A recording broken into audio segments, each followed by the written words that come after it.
नमस्कार, मैं हूं आशुतोष।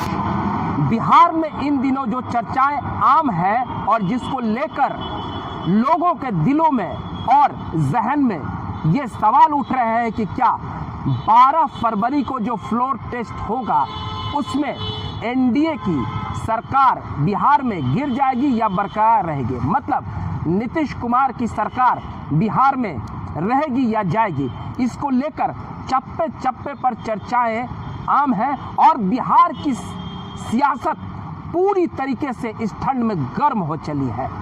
शनिवार को दिन भर सियासी पारा चरम पर रहा। राजद से लेकर जदयू और बीजेपी के अंदर खाने में विधायकों को एकजुट रखने की कवायद जोरों पर रही। जी हां, लोकतंत्र है। लोकतंत्र में आम लोगों का भी एक अपना मौलिक अधिकार होता है, तो वहीं विधायिका का भी।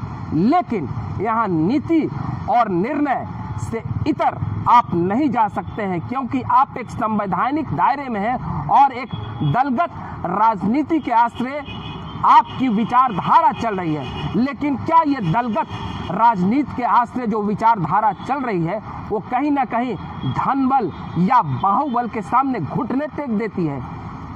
इसलिए ऐसी परिस्थिति उत्पन्न होती है कि कभी कभी हॉर्स ट्रेडिंग जैसे शब्द सुनने को मिलते हैं और किसी तरह की ऑपरेशन चलाई जाती है, जिसका परिणाम ये होता है कि कांग्रेस के सारे विधायकों को भी बिहार से बाहर ले जाकर तेलंगाना में मानो एक बच्चों की तरह कैद कर रखा जा रहा है। जी हाँ, बिहार के तमाम सियासी दल अपने विधायकों पर नजर रखे हुए हैं, उनके फोन कॉल्स पर नजर रखे हुए हैं, कौन किससे मिल रहा है और कौन किसके संपर्क में है, इसकी चर्चाएं जोरों पर है।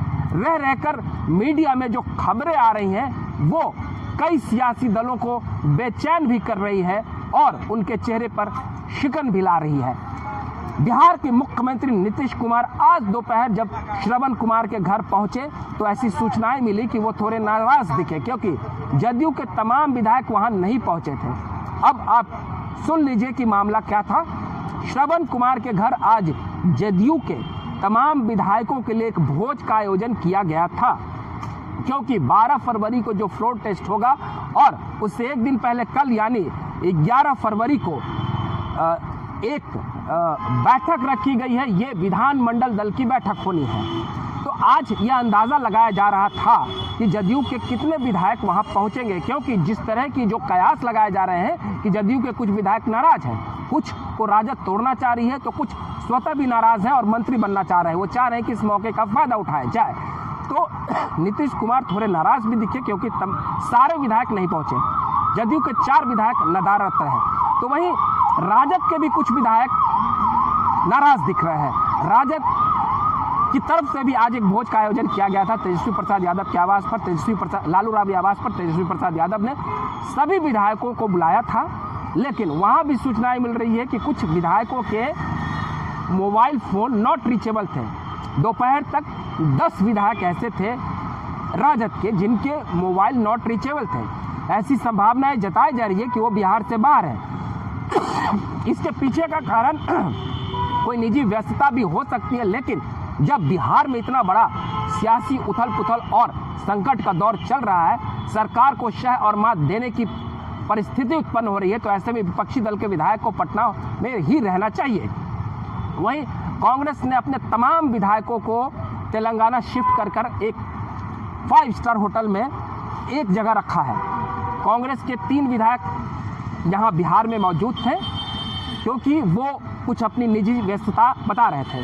वहीं आज जीतन राम मांझी के घर माले के विधायक महबूब आलम पहुंच गए, तो और सियासी बखेड़ा खड़ा हो गया कि वो राजद का संदेश लेकर आए हैं जीतन राम मांझी को तोड़ने के लिए, क्योंकि उनके पास भी 4 विधायक हैं और वो अगर सरकार से बाहर जाएं या किसी तरीके से विपक्षी खेमे के भीतर सरकार बनने की कोई स्थिति उत्पन्न होगी, तो वहां पर मांझी का रहना बहुत अहम हो जाता है, मांझी की पार्टी के विधायकों का रहना, क्योंकि तेजस्वी प्रसाद यादव तभी इस खेल को आगे बढ़ा सकते हैं जब वो उनके पाले में आएंगे। तो वहां पर फिर हम की तरफ से ये सफाई दी गई कि नहीं, ऐसी कोई बात नहीं थी। लेकिन आप समझिए कि आज माले के विधायक का उनके घर आना बहुत तरह के सवाल खड़े कर रहा है। तो वहीं जदयू के एक नाराज विधायक जो है गोपाल मंडल, वो लगातार अपनी जो बयानबाजी है उससे एनडीए खेमे के को परेशानी में डाल रहे हैं। गोपाल मंडल काफ़ी देर से पहुंचे जदयू के भोज में और उन्होंने फिर कुछ ऐसी बात कह दी जिससे जदयू को काफ़ी परेशानी होने लगी। वहीं बीजेपी भी आज अपने बिहार में तमाम विधायकों को लेकर गया पहुंची हुई है। बताया जा रहा है कि पार्टी की तरफ से पूर्व निर्धारित एक प्रशिक्षण शिविर है, लेकिन आप समझ लीजिए कि वहां पर विधायकों को 1 से 2 दिन एकजुट रखा जाएगा। और राजद जोरदार तरीके से इस बात को कह रही है और वो बिहार की मौजूदा जो नई एनडीए सरकार बनी है उस पर हमला बोल रही है और ये कह रही है कि हम सरकार को गिरा देंगे, बस 48 घंटे का वक्त है और बिहार में खेला हो जाएगा। वहीं राजद के स्पीकर ने भी अभी तक इस्तीफा नहीं दिया।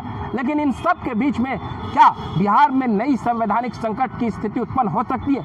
अभी तक तस्वीरें क्लियर नहीं हो रही है, लेकिन राजनीति के माहिर खिलाड़ी नीतीश कुमार क्या चुपचाप बैठे हुए होंगे? अगर इस तरह की कोई परिस्थिति बिहार में उत्पन्न होती है तो निश्चित तौर से बिहार राष्ट्रपति शासन की ओर भी अग्रसर हो सकता है। बहरहाल आपको हमारा ये वीडियो अच्छा लगा हो तो उसे प्यार दे दें। हम अगली बार फिर नए वीडियो के साथ हाजिर रहेंगे। तब तक के लिए आप हमें इजाजत दीजिए। बहुत बहुत धन्यवाद।